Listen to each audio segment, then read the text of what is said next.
engagement ring ba? Wala, oh. Hindi pa.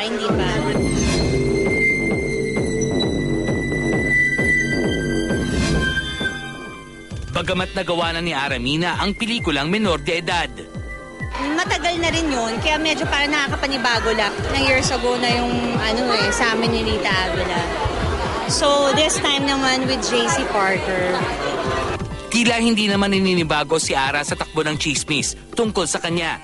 Di umano, nagpakasal daw sila ng nobyong si Bulacan Mayor Patrick Meneses nang magtungo sila sa Hong Kong nitong New Year. Sumabay lang kami sa brother niya tsaka sa girlfriend ng brother niya. Bakit sa Hong Kong? Pwede ba sa Rome? Hindi, I mean dapat sa medyo romantic place, di ba? Kung sakasakali, what is Ara's choice of their wedding venue? And is she prepared already? At itong taong 2013 na ba ang kasalan? Hindi, dito rin. Siyempre, maraming nag-aantay na kamag-anak ko. Unang-una sa lahat, mami ko. May mga bagay lang muna kaming kailangan asigasuhin. Siya rin, kasi magiging busy. So,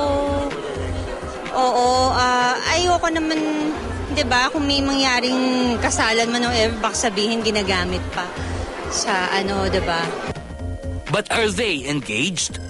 Wala pa rin, may engagement ring ba? Wala, oh. Samantala, all still not well with her sisterly relationship with Christine Reyes. Walang naayos. Hindi nga nakaalala mag-text eh. Diba? At bumate. Andito lang naman daw siya, nag-aantay siya.